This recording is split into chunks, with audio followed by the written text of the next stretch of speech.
On today's episode of the John Campea Show podcast, you might want to buy up some Blu-rays at Best Buy because according to a report, Best Buy is not going to be selling physical media anymore. Also, because we can't have nice things, talks have broken down between the studios and the actors, and it doesn't look like there's going to be an end to the strike anytime soon. Also, Suits, you know, is like the #1 show in the world and has been for months now, and now they are officially in development of a companion series, but don't get too excited, we'll explain why. Also, The Marvels, the upcoming MCU film, is heading to a not so great opening weekend, at least not for a Marvel film. That and a whole bunch more. The John Campea Show podcast starts right now.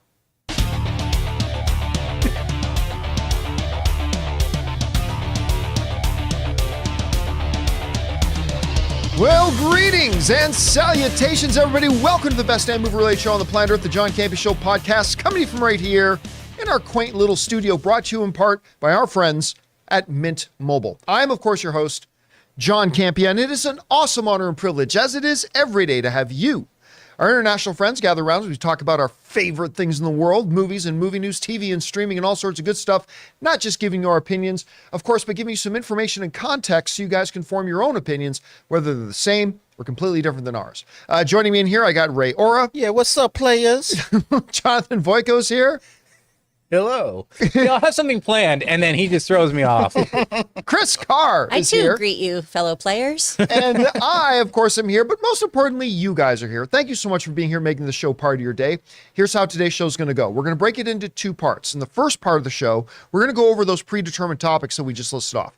Now, in the second part of the show, we're going to take your questions and thoughts, opinions and theories, whatever it is you guys have. Now, we already asked our beloved YouTube channel members to start sending in some topics, but if you happen to be watching live and you'd like to throw in a question, go ahead and use the super chat feature that is there in the live chat. Again, you have to be watching live in order to do that. All right, that down, guys. Let's get into it, and we're going to start with this. The question about physical media and digital media rages on, but it looks like more and more, that battle is kind of moot because even now Best Buy is, according to reports, going to stop selling physical media. Best Buy, which, by the way, I didn't know this before, represents 45%. One outlet represents 45% of all physical media sales that still happen today. The other 55 is Robert Meyer Burnett. There it is. He's selling them out of the back of his car in the parking lot. Here goes. You want a little heat? So this is not good news at all, according to this report. This comes to us from Engadget, who writes the following. To fight to keep DVD sales going, or I should say the fight to keep DVD sales going, is taking another big hit. Best Buy is allegedly ending all physical media sales.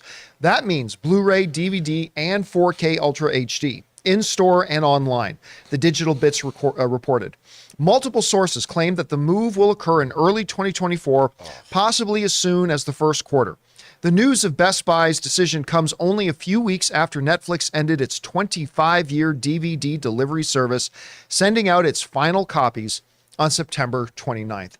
And, it's really just been, if you are a physical media fan, a domino effect of horrors has been going on, right? Everything from the biggest manufacturers of Blu-ray content stopping production, to then we just heard recently, like Disney's no longer going to sell physical media to an entire continent, to Australia. Of course, the fact that Netflix's DVD services has now officially come to an end, even though most people thought it probably ended ages ago. And now the single biggest retailer of physical media, according to these reports at any rate, are no longer going to sell physical media. Now, look, when this discussion comes up about whether or not physical media is going away, and I've mentioned this before, people will kind of try to shift the conversation to should physical media go away? And listen, I'm not a physical media guy. I abandoned physical media a long time ago, and I've never regretted it. It's been happiness and sunshine ever since for me. But even I recognize the inherent value of still having physical media out there. But it's just a ticking clock. Like, as Robert Meyer Burnett has often pointed out, it's at an exponential rate that it's disappearing every year. And having the biggest retail of physical media, again, if this report coming out of Engadget is true, then I don't see physical media being available for 3 more years. Like, I think maybe in the next 3 years, you can pick up some physical media somewhere, but without Walmart there, 45% of the market gone. Now that'll create a boon to Redbox for a little while. They still exist. That'll create a little bit of a boon for maybe Target, but there have been reports coming out that they're going to start phasing out physical media as well. I mean, Chris, I don't know if there has been a bigger, larger, louder death knell for physical media than this report. Like even, I think it was at Samsung that got out of the Blu-ray manufacturing business, one of the big companies. That was big. I think this is bigger. What's your reaction to this? Well, I do know back in August, Walmart was in talks of picking up some DVD distribution. So physical media could be moving to those kind of big overstock kind of stores like a Walmart, like a Target, like Costco even. Yeah. But yeah, Costco. Ooh, those rotisserie chickens and those TVs. And the hot dogs. If you want a hot dog and an 85-inch screen TV, go That's Costco. the place to go. It's the best day ever. The death of physical media, though, it's sad, but it makes sense. You know, in business, it's all about supply and demand, and there just has not been the demand for physical media. What's upsetting about it, though, is the thought that certain things now will never be accessible again. Anything that was a straight to streaming piece, you know, The World According to Jeff Goldblum. I love that show. I will never be able to watch that. Yeah. Never. Jeff Goldblum might not be able to watch that. Probably. So that's one of the things that's very upsetting is the idea that art was created in this vacuum that then just kind of imploded into itself like a dwarf star. That's very upsetting to just no longer think that something can exist anymore. Because that's not the nature of art. Art is meant to be seen. Whether or not everyone likes it, enjoys it, that's up for the person who's experiencing it, right? But I think it still deserves the chance to be seen and exist. So that's the only part that I get really hung up on of, oh, wow, there's just this void where something used to be then. But if people aren't buying DVDs, if we have, this laptop has no disk drive in it, you know, I have to plug something in. We don't make tech that plays and supports these, and we don't have people clamoring for them every year. So I understand it, but it still makes me a little sad. You know, it's funny, piggybacking on what you said, it's almost like the promise of streaming. One of the promises of streaming when it was coming out was that everything will always be available. It's just got to sit on a hard drive somewhere. And if I want to watch The Pirates of Penzance, I will be able, and I'm not talking about the original, I'm talking about like the early 1980s remake. I should be able to just hop online, find it somewhere, and it'll be there. Of course, we were so young and naive. We didn't realize that licensing fees and all this kind of stuff, that it would actually cost the studios money. That's just it, right? Because like you could say like, well, the Disney Vault or Paramount Plus has the Paramount Vault. But Paramount is one of those where I feel like might be consolidated into a larger streamer someday. And then you have to license it out. And so now that vault is scattered. So, And the thing is, like, I think they just revealed the new PS5, the new slim version. yeah. The actual drive, the disc drive, is actually an attachment that you buy now. Well, hasn't the PS5 from the beginning been, you have your version without the disc You drive have one at all? with and without. Because Yeah, but even now games, you don't need the discs anymore. You can just download them from their servers. But now it's just you buy the digital, and I believe not- you you're not have to even- put the attachment on Yeah. there in order. So it's like an option now, and there's not like a pre-made console. Yeah. It's an actual attachment. It makes So- sense because now they can sell those attachments or just sell you the digital version. You know what? They should be, because of the importance of the art, I can't help but feel like maybe they should pass some sort of law that says, look, if a piece of entertainment is created under the auspices of the MPAA or the MPTP or whatever, that there's some sort of law that has to be in some way, shape, or form made available to people in perpetuity. Yeah. Like something like, not that HBO Max has to have it on Max and pay out whatever fees, but like maybe the AMPTP should do something constructive and come together and say, we're going to create a vault depository of all the stuff that we don't carry on our individuals' things, but they can still exist over here for a fee or something. I don't know. I would like to see something like Let that public happen. libraries have them. Yeah. Let public libraries have access to certain types of media that's no longer streamed other places. And that way it's that'd be great. accessible to people. All right, guys. AMPTP, let me fix all your problems. With that down, speaking of the AMPTP, let's move on to this, shall we? Oh, naive fools like me, we're starting to feel real optimistic after the writer's strike was done that maybe we could get a quick resolution to the actor's strike.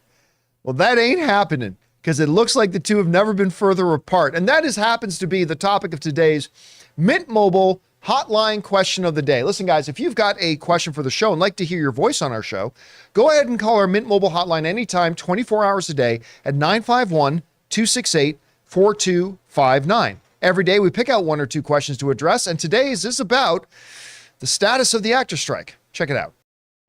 Hey, John and crew. This is Kenyon again from Columbia, South Carolina.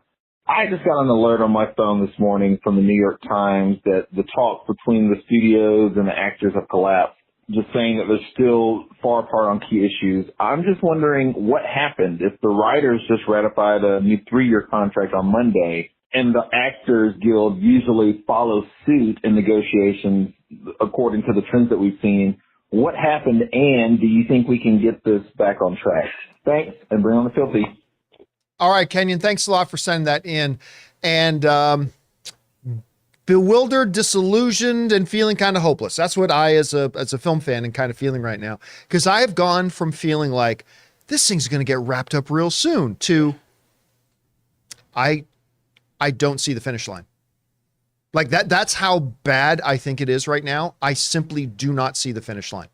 I no longer believe, like I thought any minute now this is going to end. I no longer believe there's any hope this is going to be done before 2024.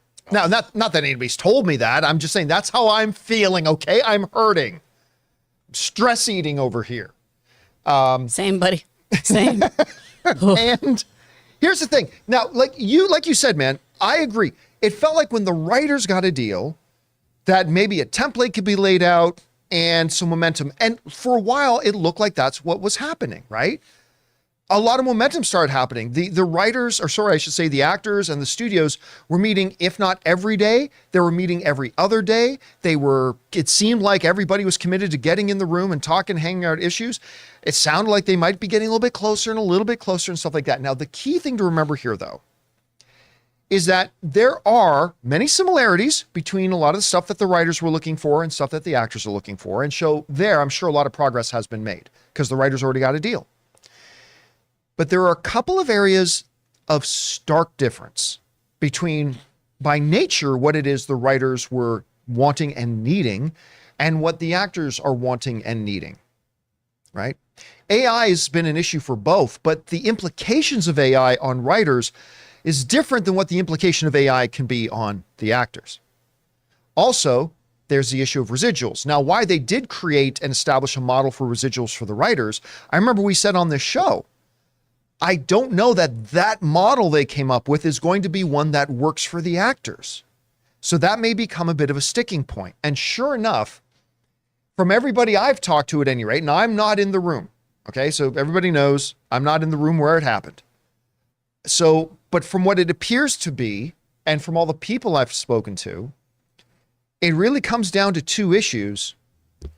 And I don't see either side budging on either one of the issues. And quite frankly, I think each side has taken an issue and is acting like complete fucking jackasses.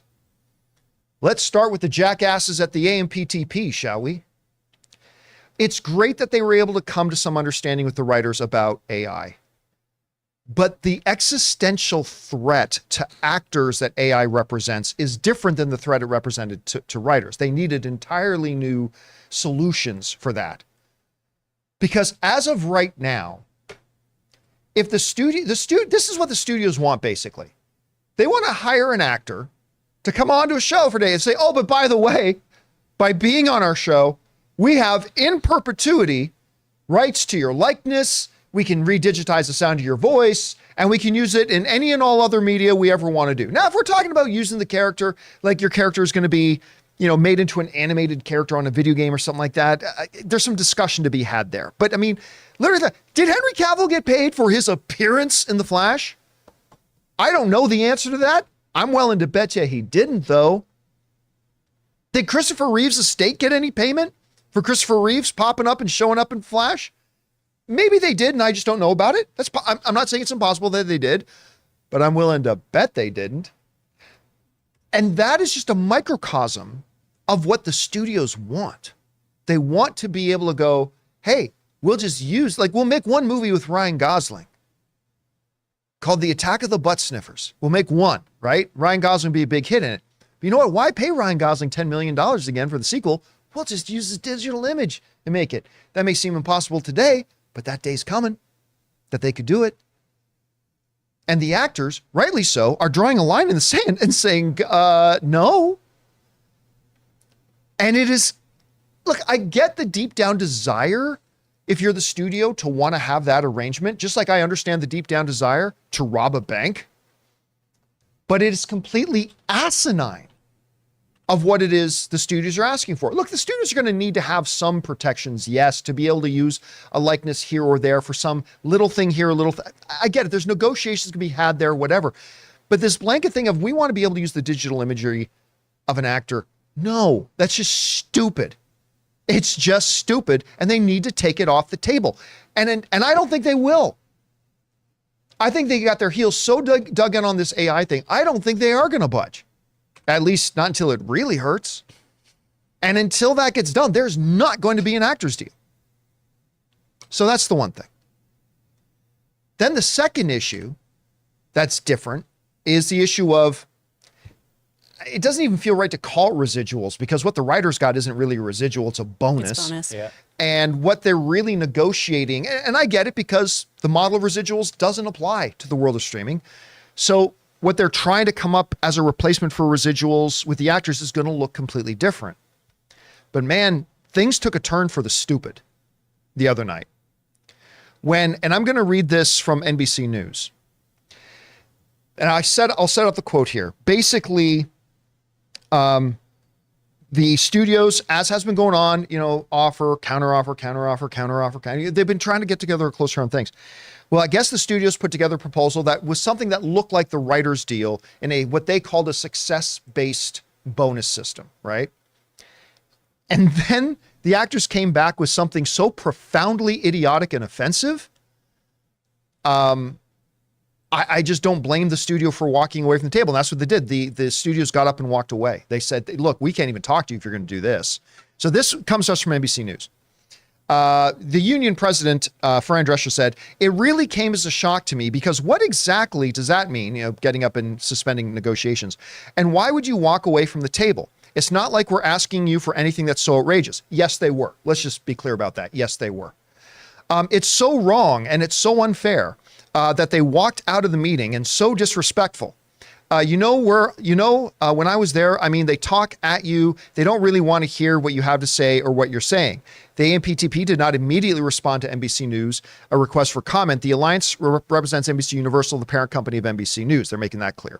Just hours before Drescher spoke out, Netflix CEO Ted Sarandos, who is kind of everybody on both sides acknowledged might be one of the main problems of this whole situation, is Ted. Anyway, Netflix CEO Ted Sarandos addressed the stalled talks at the Bloomberg Screen Time conference in California. This is what he said. He said, we had very productive talks going, and then what kind of happened last night, they introduced this levy on subscribers. It just felt like a bridge too far to add this deep into the negotiations. All right. So for those of you who didn't know what the basic premise on the table was, SAG introduced this idea that all streamers should pay tribute to SAG by giving them 57 cents for every subscriber that they have. In as asinine as I think the studios are being in the AI situation, I think it's equally as asinine that they came to this, because Fran Drescher said, I'm just going to repeat something that she already wrote here. It's not like we're asking for anything outrageous. It's so wrong, it's so fair. They walked out of the meeting, it's so disrespectful. I'll tell you what, if I was in that room, if I was a streamer and they brought that in this late in the game, not only would I have suspended, I would have thrown over the table and I would have spit in her face. Because when you bring something like that in this late, that tells me you don't want the negotiations to work. And you know what? Maybe they don't. Maybe there's a higher level strategy behind the scenes here, which we're going to find out if that plays out later on, that may be beneficial. Who knows? But like when you're going back and forth, and you come to the studios and you're talking about the streamers who have spent years risking tens of billions of dollars, desperately trying to grow these things, all of which none have been profitable except for Ted's. But that took Ted's company, Netflix, over a decade to become profitable. They were losing billions every year for year after year. And then you come to the table with something that you know full goddamn well is a non-starter and saying, you're going to pay us a cut of every subscriber that you have. Fuck you. No chance in hell. And Fran Drescher, as much as we tease her demeanor and how she words things sometimes, she ain't stupid. You don't become president of SAG by being dumb. Yeah, we joke and laugh about her, her quirkiness, yes, but she's not dumb. She knew very well that bringing something that preposterous to the table this late in the game, after you've been talking for a couple of weeks and making progress, and all of a sudden, oh, by the way, I want to sleep with your mother. She's taken. She knew she's taken. She knew goddamn well that was going to be a non-star. And then to clutch her pearls and act all surprised. What?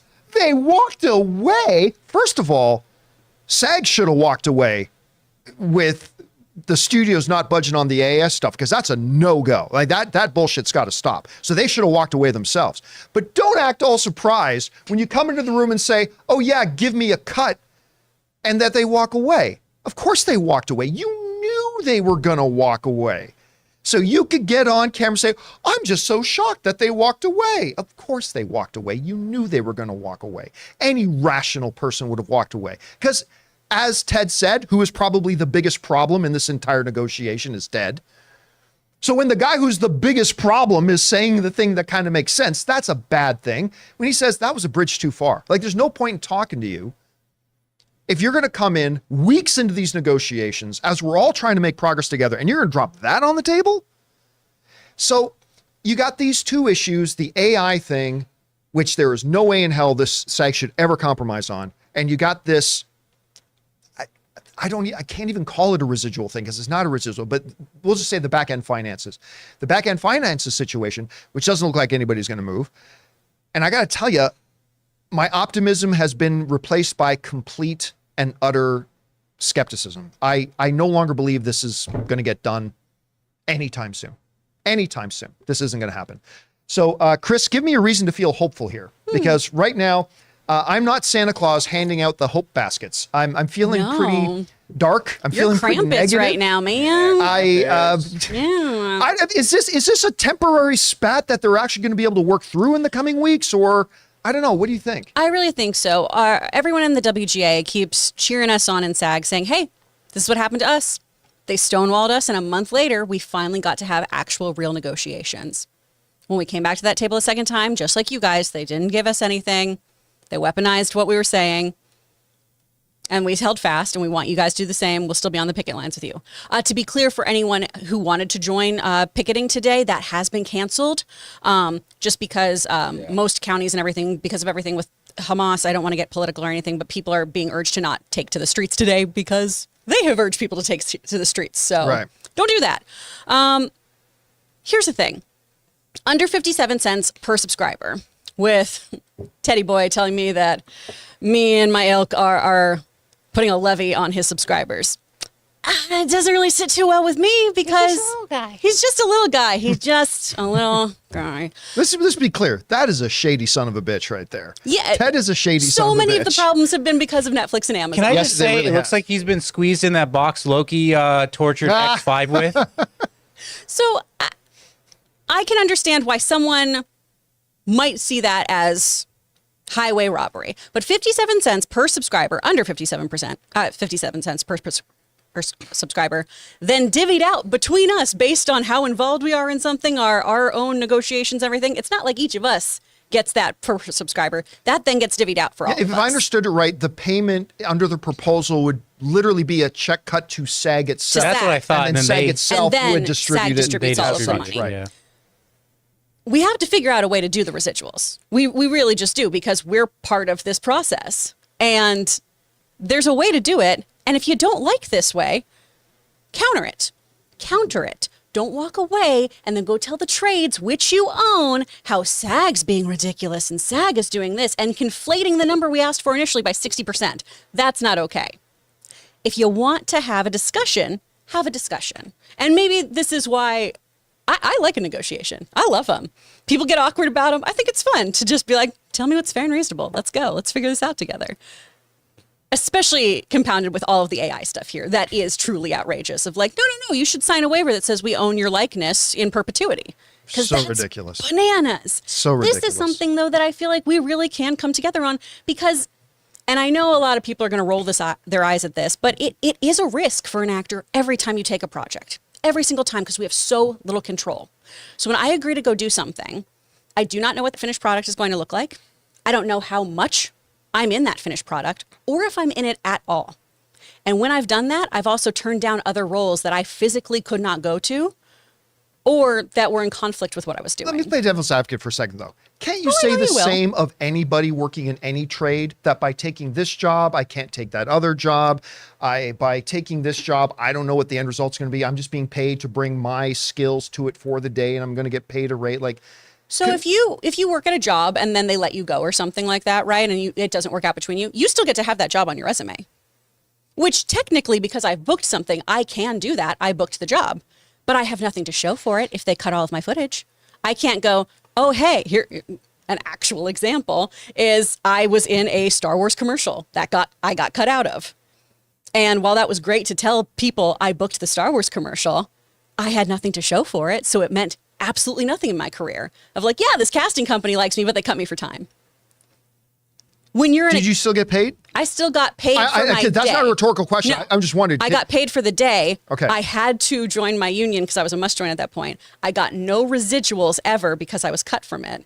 So it was a very, very bad day to be a Chris Carr because I got my day player rate and nothing else. And I saw that commercial play every day, multiple times a day, and it broke my heart. But that's also part of this business, right? But I also couldn't tell people, hey, but you got to trust me. I was really great in that Star Wars commercial that I got cut from. As far as like opportunities for being recast, because you have no one saying, I loved her in that, she'd be great for this. Exactly. So we're like my eHarmony commercial. It was so easy to pitch me for stuff where it was, oh yeah, she's the lead in this commercial. Look at her play 3 ages. There we go. It's different because I have to show my work in a very different way than some other careers. Not all careers, but some.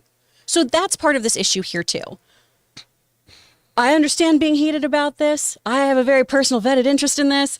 Being a voice actor, I've been very fortunate because the terms are different for auditioning for television, animation, video games for now at least. You have stresses coming at you on both sides right now because there's the acting with the studios strike and there's a looming video game strike as well at the same time. And so I've got a commercial at the end of the month and I did an audiobook thing earlier and I'm just hoping that I can stay the course. I do think cooler heads need to prevail here. I understand everyone getting heated, but I think too, if we listen to Duncan Crabtree Ireland, who has been the chief negotiator for SAG, he is, Fran's great. Fran's very passionate. Duncan, I think, does a really great job of breaking things down in that cooler head manner though too of, listen, here are the things that we need to come to terms on. And it's really a shame that they walked away from this table. And I really hope we get back to that table because we need to sort these things out, especially when the AMPTP keeps saying things like, well, it's all about getting people back to work. Well, then don't walk away, Ted and company. Well, I mean, look, I've got a bit of a personal thing on that too. I won't say which company, I won't say which year, but I remember I was in a negotiation with a talent to bring a talent over and it was going pretty well. And we were getting right close to the finish, like so close to the finish line. We were starting to make arrangements and all that kind of stuff. And at the 11th hour, they came to me and said they also wanted a car. And I just remember going, you didn't mention this 3 weeks ago. You purposefully just held on to that now because you might think it's too late for us to break these negotiations and we're going to have to go for it. No, and I shocked them by saying, we're done. We're just completely done. Now, eventually we got some stuff worked out, but I just remember somebody like through all that, because to me, like I look at that thing, like, look, offer, counteroffer, counteroffer, counteroffer, but asking for some kind of cut or levy on subscribers on the streaming service, they had to know that was completely unreasonable. Yeah. Like that was unreasonable. We haven't had a wage increase since 1988. And that needs to change. Yeah. Like I look at the day rates sometimes of like a lot of like this, we're not talking about movie stars. We're talking about the daily actors and the day rates that they're making. And when I see that in some circumstances, somebody working at Arby's is making more on their day than an actor is, that's got to change. I mean, like that fundamentally has to change. Arby's is pretty good, man. But Arby's is pretty good. They got the meats, no dissing yeah. on Arby's by any stretch of the They do have the meats. That by the Star way. Wars commercial, my day rate, after I paid my manager, my agent, and my taxes, I could not pay an LA power bill with it. It's not enough. It's just not enough. I worked for less than minimum wage. Yeah, and that's fundamentally, guys. There's so much on the table. I hope you're right. I hope some kind of. But I this just is don't see a also lot why, of hope though. here. Remember how I was like, I got a friend at Disney, and they're saying they're prepping for show. They were like, Chris, I don't know what's happening. Like, we're still prepping like this is starting. No, and actually, So- I think that Zaslav and Iger are going to have a talk with Sarandos because they have been pushing ahead on these talks with. They got it through with WGA. I think they're going to come back to the drawing board. I don't think that Iger and Zaslav are going to sit down for this. No, I mean they're also not going to. They're not going to agree. Please do it. No, Thing, they're not going to agree to that. But they're going to say, yeah, but we can't suspend talks. I just hope that, because I mean those two issues, the whatever residuals will look like and the AI issue. I mean these are what's the word I'm looking for? These are deal breaker issues. Yeah. I think both of those issues are deal breaker Sure. issues, and I just have no hope anymore, Chris. I don't believe Deadpool 3 is coming out till 2028. No. I mean, maybe, but no.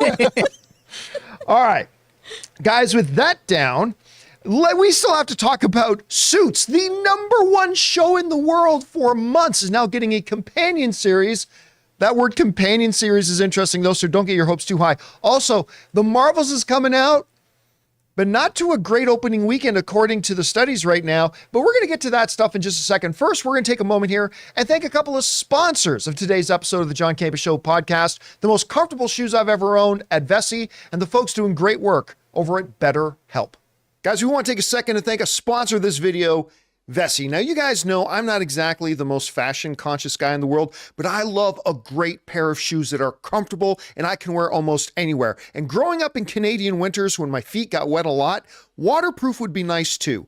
Enter Vessi. They make the claim that they're not just fashionable and super comfortable, they're also waterproof. Now, you guys remember, when I got my first pair of Vessis, I put them to the ultimate waterproof test. I actually stuck my foot in my pool, my feet stayed dry, and the shoes stayed dry.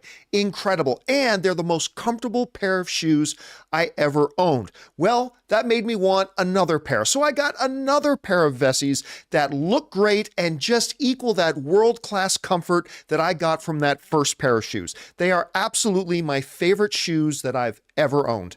Imagine your favorite sneaker styles supercharged with waterproof technology and unmatched comfort. No matter how you like to stay active, Vessi has the shoes for you. Trail-ready high tops, effortless slip-ons, and classic court shoes, all with a waterproof twist. They are just as comfortable and stylish as your favorite sneakers, but even more versatile. So guys, if you're anything like me and you want the most comfortable pair of shoes that look great, that you can take out hiking, wear to work, go to the gym, or walk through the water and snow, go to vessi.com/Campea and get yourself a pair today. Go to vessi.com/Campea and get 15% off your order using the code Campea. Hey guys, we want to thank a sponsor of today's video, BetterHelp. You guys know that I've been saying for a long time that it's time for us to start prioritizing mental health in our lives. And if you're thinking of starting therapy, give BetterHelp a try.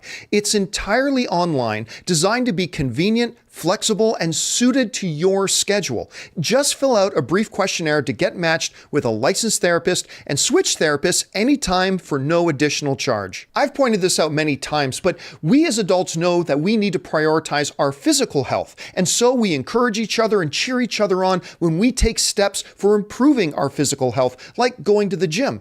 Well, it's time that we prioritize our mental health the same way. We need to encourage each other to take those steps and encourage ourselves to do that as well. So guys, take that step in prioritizing your mental health by going to BetterHelp. Visit betterhelp.com/Campea today and get 10% off your first month. That's BetterHelp, HELP.com/Campea. And thank you to our friends at Vessi and BetterHelp for sponsoring this episode of the John Campea Show podcast. All right, guys, with that down, let's get into this, shall we? Suits, which has been like the #1 show in the world for a record-setting 12 weeks in a row, is apparently getting a companion series developed by NBC Universal. Now, this comes to us from The Hollywood Reporter, who write the following. After a summer of breaking streaming records, Suits may be opening some new offices. Series creator Aaron Korsh is in the early stages of developing a show set in the world of his USA Network legal drama for NBC Universal. But it's not a reboot or a sequel. Instead, the potential series would feature new characters and a new setting, similar to other multi-show franchises. Whether there would be any crossover potential with the original is a question for much further down the road. Los Angeles is the most likely setting for the project, sources say. All right.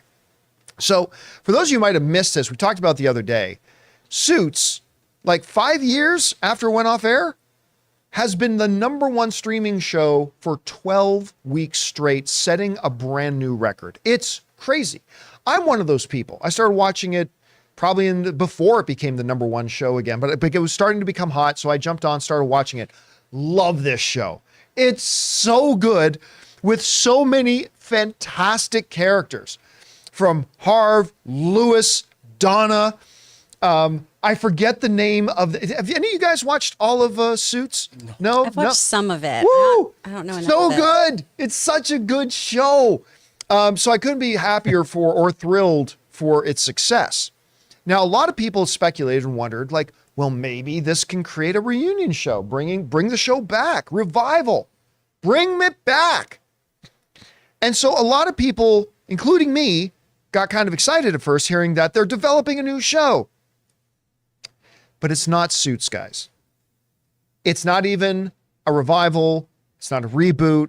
It's not even a prequel. It's a companion show. Now, basically what this is saying is this new show is going to exist in the same world as Suits, but it's going to be completely different characters, and it's going to be about a bunch of lawyers in Los Angeles. The How I Met Your Mother of Suits. I never watched How I Met Your Mother. So they had How I Met Your Mother, right? And then they had How I Met Your Father. And it's completely separate? Where it's like, they're all in New York, but it's a new group of friends. And then like Kobe Smulders shows up at one episode or something. But yeah, it's just the same precedent. Because they go to the same bar. Yeah. Yeah. Oh, okay. See, there's not even going to be that kind of a connection, apparently. Oh, man. Except they're all going to work in law.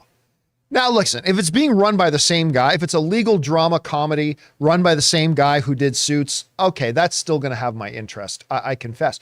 But I think what I and a lot of other people wanted to hear was that the band was getting back together again. I think that's what everybody really wanted, or at least one or two. Now, it should be noted that there was a Suits spinoff series called Pearson. Now, I forget the name of the actress from Serenity. She was Mal's second in command on Serenity, and I'm forgetting the actress. Gina Torres. Thank you, Gina Torres, yes. So Gina Torres, who was a major player on Suits, they spun her off, and she got her own show that I believe only lasted one season, though. And then so she started recurring back on Suits here and there. So they did take a swing at it before, but that was back in the day when Suits was still running. I would love to see the band get together, or even bring one or two. Say Donna now lives in LA and she's helping shepherd this growing new law firm, or say Harvey or Lewis or any of them. I don't care. But listen, I'm still going to be interested. Anyway, Chris, with Suits being the #1 streaming show 12 weeks in a row, I mean, I think we all expected something to happen. Yeah. What do you think about this happening? And do you think this is something that people should get excited about? I didn't expect this to happen. I expected a reunion show. Which that still could be on the table, but with the strike, we just can't talk to those actors. Yeah, that's true. I mean, Yeah. one of them got chastised for putting up old behind-the-scenes photos on social. Yeah. And it was, hey, that's not kosher Yeah, the right guy now. who played Mike. Yeah. Okay. Not the Spirit, the other guy, right? Yeah, the other guy. Thank you. I only watched a few of these episodes, and they were really fun. I really enjoyed it. I loved Donna, the redhead. She's like one of the best so characters funny. ever on TV. She's so good. And I would love a show that has her in it. I think that'd be wonderful. But I think most people really resonated with that set of characters. Reese in the chat here said it's like the 80s show versus the 70s show. Right? Okay, well, maybe the characters pop in, but it's not the same thing. And it feels very NCIS. So now we just have Suits LA, Suits New Orleans. That is a very good comparison, actually. That's what it does sound like, yeah. I don't know if that's the move for something like this, because you're not just invested in the fact that it's a legal procedural. You're invested in this specific cast. So I don't know if this is the right move, but it's a move. All right. With that all down, guys, let's move on to this, shall we? There's a brand new MCU movie coming out called The Marvels, featuring Captain Marvel, Ms. Marvel, and I don't know which name they're going to go with her by, whether it's going to be Photon or whatever, but 3 of them are going to be teaming up for The Marvels. They teased it at the end of Ms. Marvel. They kind of set it up a little bit at the end of WandaVision, and now it's coming. And by any metric, it looks like a pretty decent opening weekend, except this isn't any metric. This is the MCU. And by MCU standards, it looks like The Marvels is going to open pretty low. Again, by Marvel standards. This comes to us from the folks at Screen Rant, who write the following. According to a new box office prediction provided by Box Office Pro, The Marvel's upcoming November 10th release is already facing a potential shortfall, with its initial domestic opening expected to generate between $50 and $75 million, less than half of the $153.4 million opening enjoyed by 2019's Captain Marvel. Further adding to the movie's predicted woes, pre-sales are down 69%, there you go, of the pace of those sold for Guardians of the Galaxy Volume 3, and 72% behind the Ant-Man and the Wasp Quantumania. And again, that came to us from Screen Rant. Yesterday I did an open mic, and one of the viewers wrote in and said, I'm predicting that's going to make $110 million. Now, this is before this report from Box Office Pro came out. Said, I'm predicting $110 million opening weekend. And I said, I'm looking forward to the movie, but when you combine the fact that other than the last trailer, I don't think the marketing campaign has been particularly good for this movie. When you add on top of that Guardians of the Galaxy 3 notwithstanding, Marvel's in a bit of a slump right now, and we're still trying to wash the taste of Secret Invasion out of our mouths. With the status of just things right now, I said, I don't think 110 is realistic. I would say somewhere in the neighborhood of 65. Which then after that, the Box Office Pro thing came out, said between 50 and 75 million. So it's right in there. Now to put that into a little bit of context, let's look at the opening weekend box office of the last 10 MCU films. Okay. Now remember, the Marvels are predicting 50 to 75. Okay. Guardians of the Galaxy 3 opened to 118. Ant-Man and the Wasp Quantumania opened to 106. Black Panther Wakanda Forever opened to 181. Thor, Love and Thunder opened to 144 million. Doctor Strange, The Multiverse of Madness opened with 187 million. Spider-Man No Way Home almost broke the all-time record with an opening weekend of 260 million. You got to go back all the way to the Eternals that had a 71 million, and it may come in under that. Shang-Chi and the Legend of the Ten Rings at 75 million. Black Widow at 80 million. By the way, Black Widow kind of in the midst of the pandemic and was released day and date on Disney Plus. And it still managed to make $80 million. And then Spider-Man Far From Home, which had an opening weekend of $92 million. When you look at it now, let's say it makes $75 million opening weekend. That'll put it in the top 10 of the biggest opening weekends of the year. That's good. But when you look at this graphic and you look at the last 10 MCU films and you start comparing it to the results of other MCU content, you recognize it as this is a significant step backwards. Now look, going back to a previous open mic I was doing a couple of weeks ago, maybe about 2 weeks ago, somebody wrote in and said, oh, like I'm hearing that the pre-sales for Captain Marvel are kind of down. I looked in my theaters and it looks like the theaters are more than half empty still. And I honestly said, well, I didn't even know that the tickets were on sale yet. Like, remember, the Marvels is still a month away. And up until that, somebody like a viewer wrote in about, oh, there's a kind of struggling with the pre-sales. Even I didn't know the tickets on sales. I would venture to bet this. I think 85% of the average movie-going audience doesn't even know tickets are available yet for the Marvels. I'd put money on that. I really believe that's true. That still doesn't mean that I think it's going to be big. Can it exceed that $75 million? Yeah, it can. I think it can be bigger than Black Widow maybe. But I think that combination of 2 of the 3 characters are from Disney Plus TV shows that not everybody watched. The momentum of the MCU right now, I think it's fair to say, is kind of stagnant, notwithstanding Guardians of the Galaxy 3. Even Kevin Feige now is pulling the plug on some shows. And the fact that we got a lot of other stuff going on, I'm just not.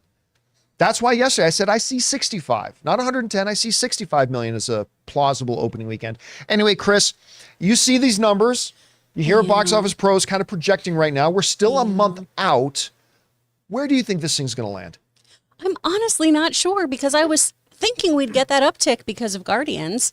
But Guardians is such an isolated film. It really just exists Kind of for is, the yeah. Guardians. And I love that about it. It works really, really nicely. But performing 72% less than Ant-Man Quantumania, that makes me sad. But of course, now Ant-Man Quantumania is part of the problem, right? Exactly. Ant-Man movies like that have added to the, or the reception to Thor: Love and Thunder have added to the kind of degradation of the overall impression that people have of the MCU right now. Exactly. It goes back to the quantity over quality situation that we have here. And Ant-Man, I mean, we all were so hyped about it here. We had so many fun theories. We were talking about all these things, about how this was going to connect to the greater thing. And bleh, what a warm fart on a cold toilet seat that movie was. It's really disappointing because this is another one that I've been really looking forward to, mostly because of Ms. Marvel. Oh, me too. love her 100%. so She's the thing I'm looking much. forward to the most. Oh, I think she's great. And I really like Brie Larson in this role too. I know some people have issue with her as it for whatever reason. I think she crushes it in this. And if you need further proof of how she's like an actual superhero, if you watch any of her workouts, this girl is so strong. Oh, yeah. She's No, it's crazy. so crazy strong, putting chains around her waist while she's doing pull-ups. It's insane. I was really looking forward to this. The power switching from the last trailer got a little further explained. We got the plot a little bit more. It seems so interesting, but I don't think audiences fully trust Marvel right now. I do think something that's in its favor is there's not really a lot of other high tentpole movies coming up around this time. We've got Priscilla coming out. I'm trying to think of what else is coming out that week. November? Around November 3rd, November 10th. Here's the other thing in the marketing campaign, right? Colors of the Flower Moon. Oh, that's true. Yeah, I'm looking forward to that. But you look at it, Ant-Man and the Wasp: Quantumania.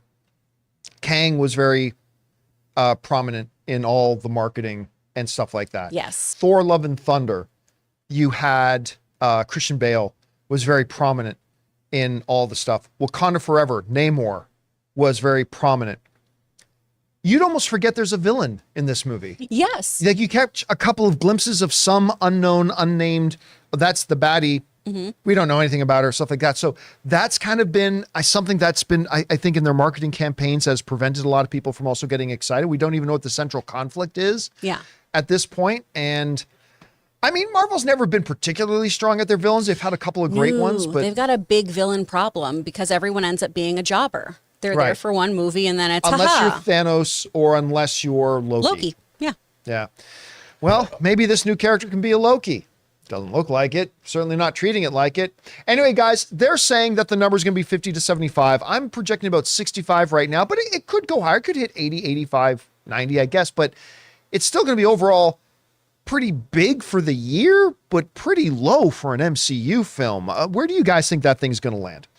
All right.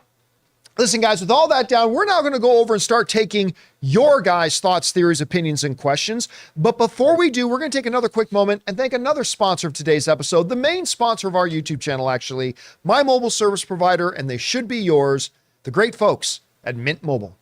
Guys, we want to take a second to thank a sponsor of today's video, Mint Mobile. Signing your life away to a big wireless provider is kind of like being trapped on a roller coaster from hell. Sure, it looks like fun at first. They probably even threw in a free phone, but now you can't get off. Month after month of insane bills and unexpected thrills, like overages and surprise fees. If that sounds like your current big wireless plan, it's time to get off the ride with Mint Mobile. For a limited time, wireless plans from Mint Mobile are just $15 a month. That's unlimited talk, text, and data for just $15 a month. You guys know before before I came to Mint Mobile, I was paying triple what I am paying now on the standard big wireless plan, and I will never go back. All plans come with unlimited talk, text, and high-speed data delivered on the nation's largest 5G network. Use your own phone with any Mint Mobile plan and bring your phone number along with all your existing contacts. To get your new unlimited wireless plan for just $15 a month and get the plan shipped right to your door for free, go to mintmobile.com/Campea. That's mintmobile.com/Campea. Cut your wireless bill to just $15 a month at mintmobile.com/Campea.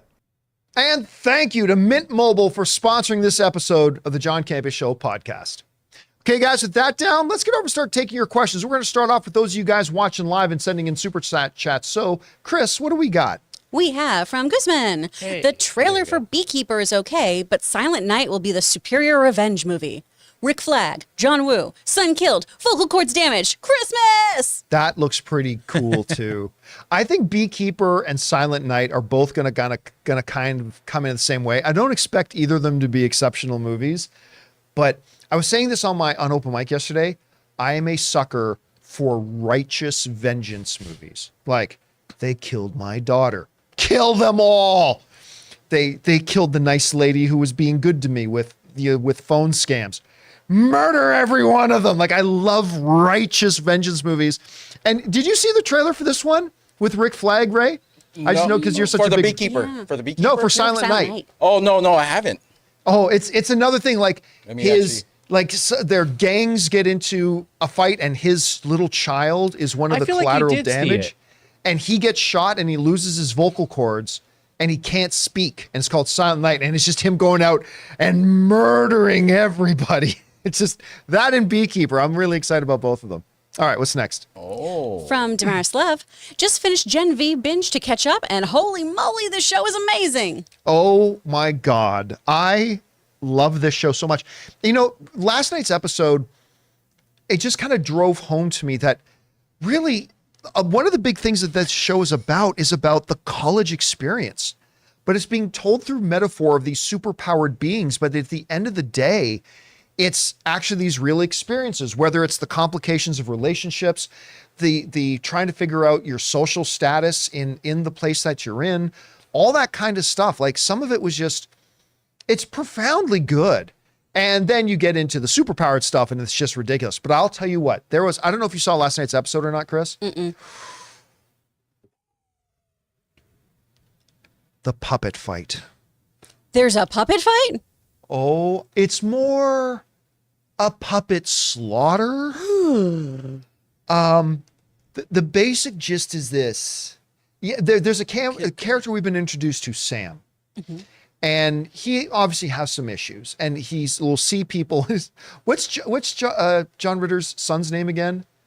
Jack Ritter. Jack Ritter. Stop talking to me, actor Jack Ritter. So anyway, what happens is a bunch of soldiers show up to get him, but he goes into this imaginary place a little bit where he sees them all as puppets, and he sees himself as a puppet, and all these floods of soldiers come in, and I kind of understand why they did it as puppets. Because I have never seen more horrific, gruesome, graphic puppet violence Felt on felt action. ever in my life. Like, we're talking about driving his fist in and then standing there and ripping out intestines, tearing heads off, To be fair, puppets are all used to this kind of fisting. stuff, right? And he's doing all this stuff and murdering these puppets. But then when the smoke clears, Sam closes his eyes. Puppet Sam closes his eyes and then opens his eyes again, and he's back to real. And then the camera pans back to the carnage of the real physical bodies. And you realize, oh, that was all real. That wasn't just in his head. So you get this really profound social commentary, more relatable kind of stories, and then the utter ridiculousness of it.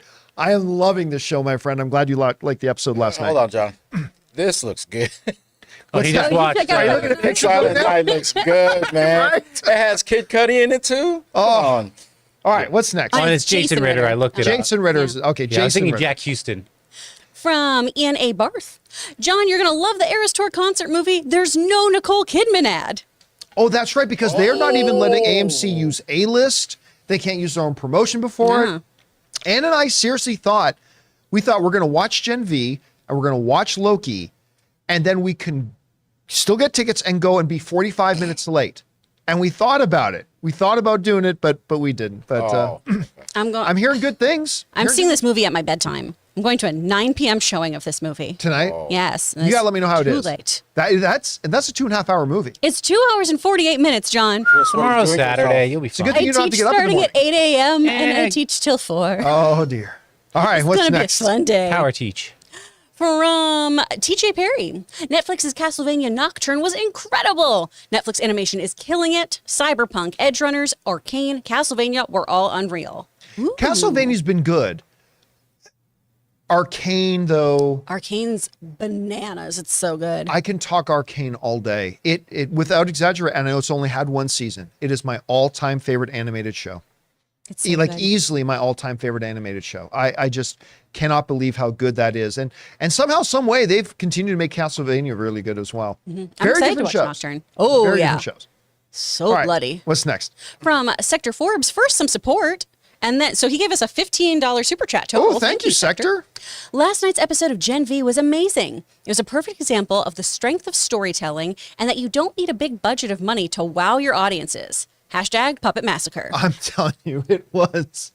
There's like 7 moments in the Boys universe that you could point to and say, that is an all-time memorable scene. And that is the puppet slaughter is going to go down for me as one of the all-time memorable scenes. It was just pretty. And by the way, the twist that comes a little bit later in the episode, I did not see it coming. I thought they played it great. I loved it. Anyway. All right. What's next? From the Fusion Bros, one of 2. Hi, everyone. Can you explain why a concert film like the Taylor Swift movie isn't considered an asterisk with regards to box office and comparing its box office to actual movies? Is this movie news? I ask not out of hate for Taylor Swift, but the contrary. Because it's Taylor Swift, isn't it a given and expected that this would be a huge success? Why would studios care about this? What's the correlation? Thanks, and they gave about an $18 super chat. So thank you so much, the Fusion Bros. So, okay, devil's advocate for a second.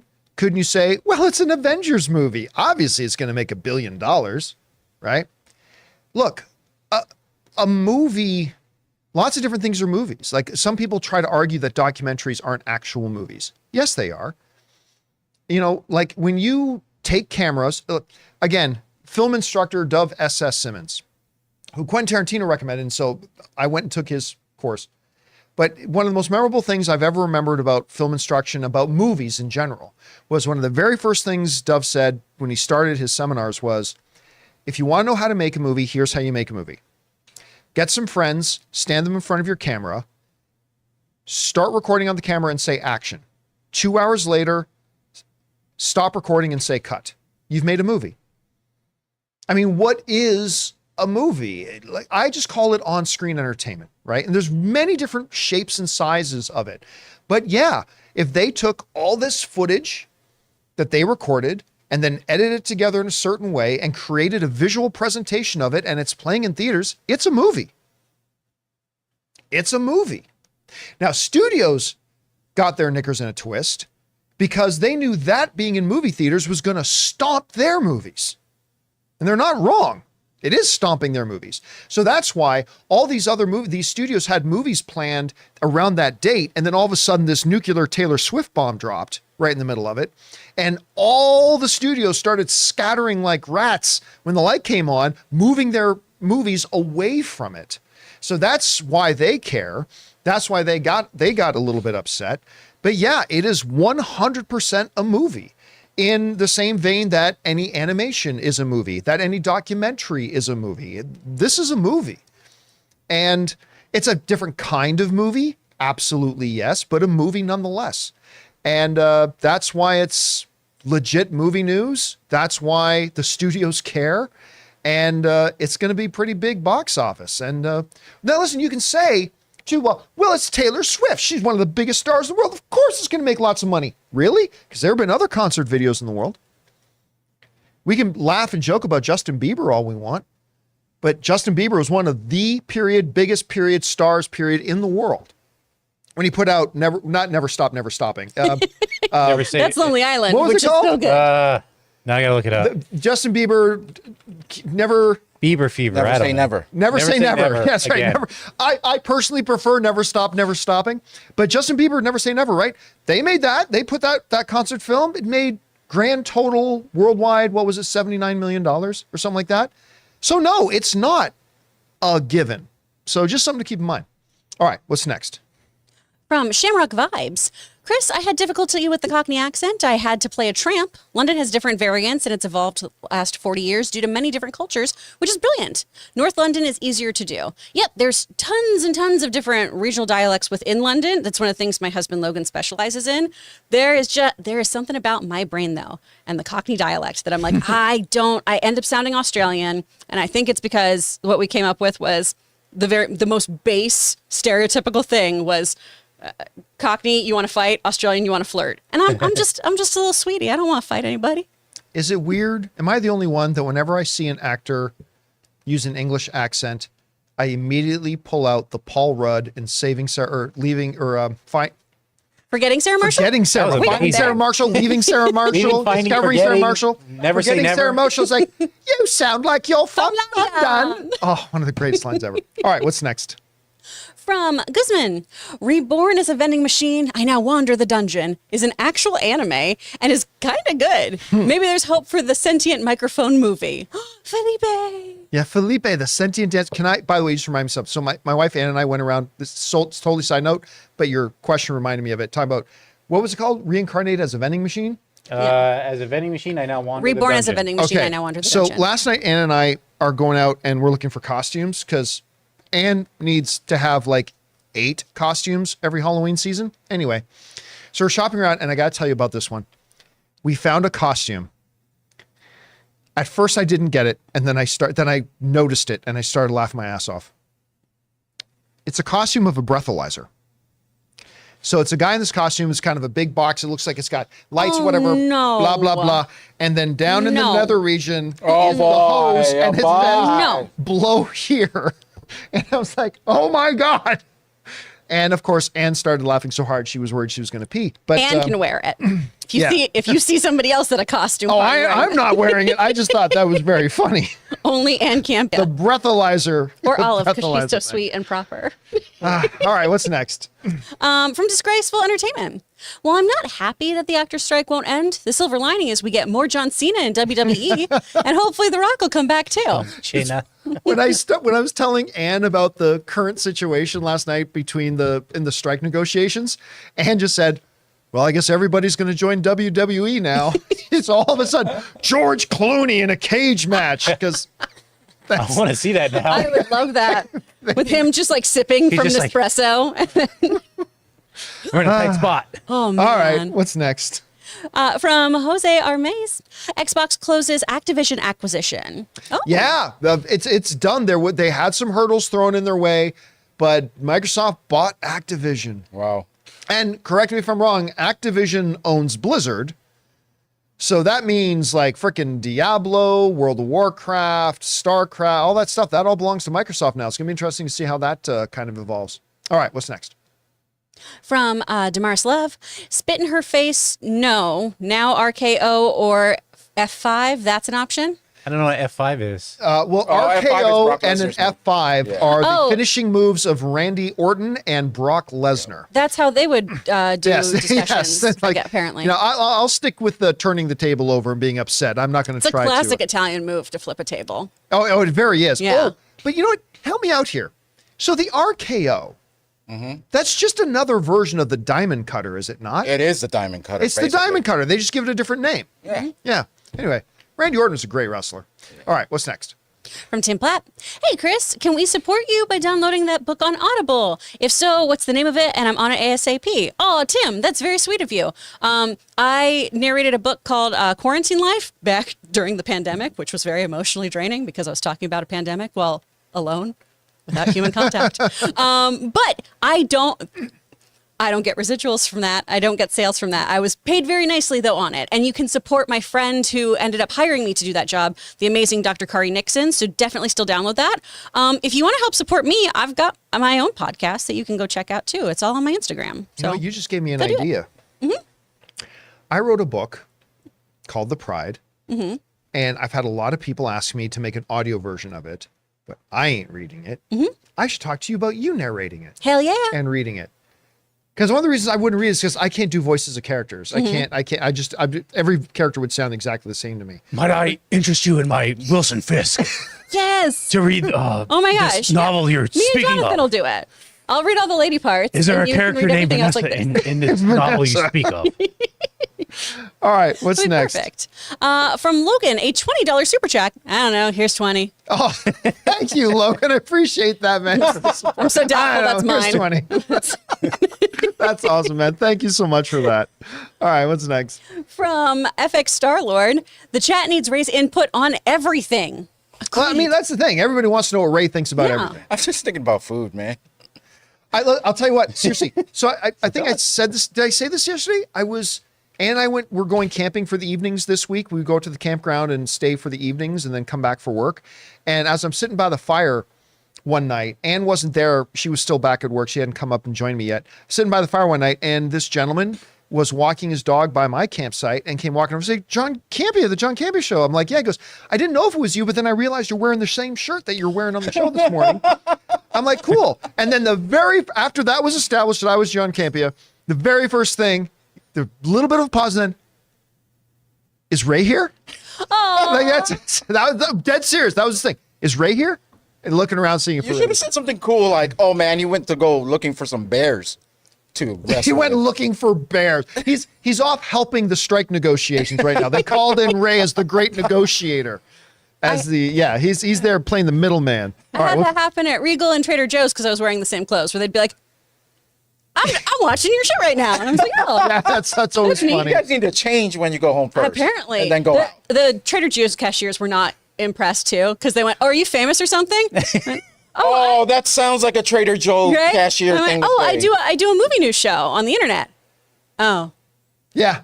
No, it was the same thing. I'm sitting playing poker a couple weeks ago in Vegas, and these guys are walking by the table and they stop and they like come over like in the middle of the game and like, John Campea playing like, yeah. And then like there's a couple of minutes pass and finally says, okay, I'll ask, are you like famous or something? I'm like, I'm on the internet. Yeah. And they're like, oh. No one's ever impressed once. I work on the internet. I'm on the Ew. internet. Like they want to hear it's like, No. are you an ESPN commentator? No. I'm on YouTube. I do shit on the internet. No. Oh, yeah. All right, what's next? From Zeus Fleming. Oh, yeah. Zeus Fleming sending in some support. So Thank you, Zeus. And from Andy, the travesty of Taylor Swift. We made it to the 50 and then you kissed me. We made it to the 40, a new love story. We made it to the 30 and you did me dirty. You put the end in tight end. Do. I can't remember who it was, if it was Ray or one of our viewers. Because we've all been trying was to come Andy. up. Yeah, it was Andy. Yeah. He said Oh, that's travesty. right. We've all been trying to come up with what's going to be the title of Taylor's breakup song with Travis Kelce. Ray came up with one the other day called "You're the Real Tight End." Oh yeah. But then then one of our viewers said, no, her breakup say song that. with Travis Come Kelce on. should be Travesty. I mean, I'm like, that is a winner. That's a winner for all time.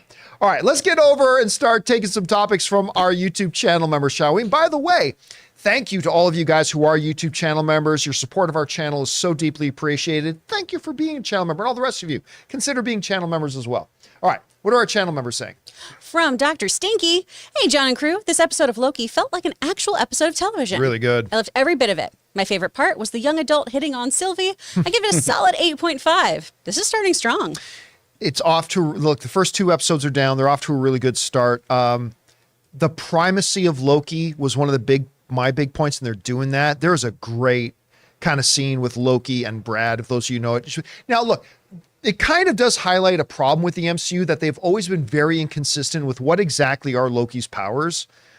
Because sometimes he pulls out these powers that we never knew he had, and then there's other times when he could really use those powers, but they forget all about them still.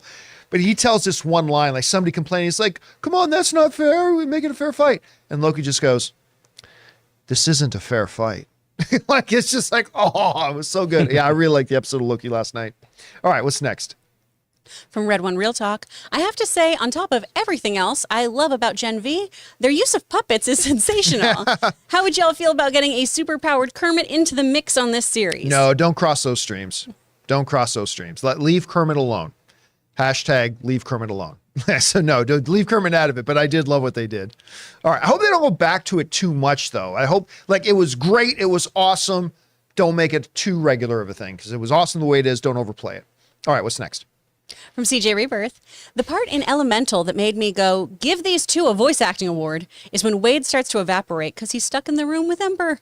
I'm still in shock, too, that Wade's voiced by the guy in JW Dominion who helps out Alan, Ellie, and Owen's daughter into the subtrain. There are so many great moments of Elemental. You know, unfortunately, the movie got off to a really slow start at the box office, and that became the story. The movie itself wasn't the story. It was, here's what happens when Pixar dumps all their movies on streaming and then try to come back. Nobody looks at it and blah, blah, blah. And like, it was really struggling. Thankfully, later on, it found legs and people just kept going and going and going and going. And whereas people didn't even think like me, that I was even going to hit 200 million across 250, 300, 350, 400 million, and started getting up closer to $500 million. It's a wonderful movie. If you have not seen Elemental yet, strongly recommend it. It's a fabulous movie. It's beautiful. All right. What's next? From Alan, happy Taylor Swift Day, Campea crew. Hope you all have your outfits ready for the concert. I don't know what to say we do. to that. I have think we do. options. Do you have options? I do. I'm very excited. And then Logan was real sweet where I was like, hey, do you know what you're going to wear? He went, clothes? What are you talking about? I was like, no, we have to get dressed up because it's also my friend Tiffany's birthday and it's a whole event. He's like, why do I Pick have to do one of her anything? random ex-boyfriends and have him dress up as that. I really want him to go as the scarf that that Jake Gyllenhaal never gave back to her. I want to just have him just like in Just a red wrapped knit up on sweater. just a scarf. Yeah. All right, It'll what's be fun. next? From Andy Strong. Hey, everyone. I've just caught up on the finale of Succession, and what a bittersweet and fitting inclusion. Yeah. With the series being so popular, do you think we're likely to see a spin-off or a prequel following the rise of a young Logan Roy anytime soon? Thanks, and bring on the filthy. I don't think so. And the reason I don't think so is because I remember hearing the showrunner talking a little bit about that. Like, we told the story of the Roys, and now I'm going to move on and make other shows now. So probably not. I still don't know how I feel about the very ending. I kind of thought maybe it should have gone another direction. But I mean, look, at the end of the day, they were all still filthy, stinking rich. So was there any losers? Was there? All right. What's next? From Fanjecture, what did you think of the newest Wonka trailer? Loved it. I thought it elevated the magical essence the movie is going to feel after Paddington 1 and 2. I'm excited for Paul King's next directorial outing. I haven't seen this new one. I'll tell you what, it dropped yesterday. Okay. You know, part of the reason I'm excited about it is because Paul King is directing it. Paddington 1 and 2 are two of the strongest two-part movies ever. And I don't mean that facetiously. They are magical. Absolutely magical movies. I love the Paddington films. But the new trailer felt like a Paul King movie. The other ones didn't. I mean, I like the other trailers, but this one felt like it. They also realized, hey, people love Hugh Grant as the Oompa Loompa, so they lean a little bit more into that in the trailer. They are also very much heavily went into and publicizing from the producer of Harry Potter. This trailer felt a little Harry Potter-ish in many ways. I thought the trailer was great. But again, you know, a lot of people, it's going to say, listen, the main thing to judge, and it can be right and wrong, but if you can only pick one factor to determine if you think a movie looks like it has potential or not, it's who's the director. Paul King is awesome, and he knows how to deliver great warmth, great personality, wonderful humor, solid story. He just knows how to do that. And if you can bring some of that to Wonka, and you got some of the world's most talented performers in it, this could be very good. This could be very, very good. We'll see, but the trailer was great. All right, what's next? From Jep Hurst. When the world is on fire, like now, I gravitate towards comfort. Comfort food, shows, music, movies, etc. Do you guys have anything you comfort watch to distract you from hard times? Ooh. Yes, I have a couple of movies that I do. They're not even, this is the funny thing about these movies. They're not even anywhere near being on my list of my all-time favorite movies. They're just movies I know I can always go to, and I'm just comfortable watching them, especially when things are crappy. Zoolander, the first Zoolander. Oh, yeah. I can watch that anytime. Drop of a hat. Somebody comes to me today, say, want to sit down and watch Zoolander? Yes, I'll do that. Galaxy Quest is another one I can just pop on anytime, watch it start to finish. Some of the better ones, I can pop on a Lord of the Rings film at any time. I think most people can. And my all-time favorite comedy, 40-Year-Old Virgin. So those are my, like, if I'm having a dark time, which let's face it, we all have dark times. And when I'm having a dark time, I just like go to the freezer, get a bowl of ice cream, pour a soda, make myself comfortable on the sofa, get Lily or Shadow, my dogs, come sit beside me and pop on any of those movies. Just makes the world a bit of a better place for me when that happens. You got any of those movies for that? Oh, yeah. I mean, any Muppet movie, obviously. Decoy Bride is one I go back to a lot. It's more of a show, but the first episode of Middle Dish and Shorts, their long form improv, it's like an hour long. That always gets me through the stuff. And then, this is ridiculous and I apologize, but lately, because everything's been so dog shit, I have really enjoyed the schadenfreude of watching Love is Blind. Oh, God. Because it's also set in Houston, where I'm from. And so there's a mix of, oh, I know that restaurant. Oh, that's Allen Parkway. Followed by these dumb dildos. And it makes me feel better about myself and my choices. But have you watched Naked Attraction yet? I haven't watched Naked Attraction aside from the one time my mom screamed about it. That's right. Why is he naked? What's the game? Watch at least the first episode of Naked Okay. Attraction. I need to do that one. And just remember this phrase, elephant tattoo. Oh, no. Yeah, you'll see what we're talking about. All right, let's take a I couple wonder more. what it What's could next? What could it be? What is it? Jay Superboy. Hey, John, Brad, fair fight. Loki, this isn't a fair fight. Love, keep it filthy. Love that line. Absolutely. Elevate Loki. He's the god of mischief. He nearly conquered the world. He's not some just side joke. He's super funny, but do that. And that little scene was chef's kiss. Loved it. It was fantastic. All right, what's next? From No, not that. It was there we go. this. From Ian Barth. John. Oh, yeah, we already read this one. You're gonna love the Eras Tour concert. There's no Nicole Kidman yeah. ad. Yep. Esteban Reyes. How could anyone pay $400 million for the rights for The Exorcist and then take no risks with it? Damn. I don't know what Ooh. you mean by take no risks with it. Every time you make anything, you're taking a risk. I don't know how anybody pays $400 million for the rights to The Exorcist. That's a risk. By the way, that's the risk. Yeah. that is not a commentary on whether I think the original Exorcist is a great movie or not, but I'm thinking a $400 million investment into it today is not a very good risk. Any more than I think the people who just bought the rights to Halloween, I don't think that was a very good investment either. But it's kind of nuts that way. All right, last one of the day. What's next? Ooh, from Dildar the Glorious. Happy Friday the 13th. Gonna watch Freddy vs. Jason tonight to celebrate. Fun fact, Rey Mysterio was Robert Englund's stunt double for the action scenes. Really? What? That's What? fun to know. Crazy. There's no way. How? Wow. What? Now, some people may not remember this, but I thought Freddy vs. Jason was a really bad movie and I hated the ending. But after that movie, I mean, they were a breath away from making Freddy versus Jason versus Ash. That it was all negotiations. People were being secured for, the writing. Actors had been talked to, all this kind of stuff. For those of you who don't know who Ash is, that's the primary character of the Evil Dead movies. And they were looking at doing Freddy versus Jason versus Ash, and it got really close. They came very close to making that movie. It's the one they should have made instead of Freddy versus Jason, to be honest with you. I mean, that's the cross. That had so much potential. I still wish they would do it to this day. That'd be fun. I would go see it. I'd watch I the hell out love of that Bruce movie. Campbell. Oh, man. All right.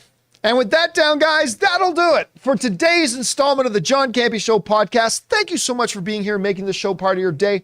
Big special thank you to all you guys who sent in those questions, whether you're our channel members or you use the super chat feature. Number one, because you gave us great fun things to talk about. But number two, you supported this channel as you did it. And all of us involved with the show, thank you guys so very much for your support. I want to thank the people in the room with me, Mr. Ray Have Ora, a good weekend. Jonathan Voico, So yeah. the wonderful Chris Carr. Be safe, you guys. My name's John Campea, guys. Have a fabulous weekend. And until next time, my friends, bye-bye.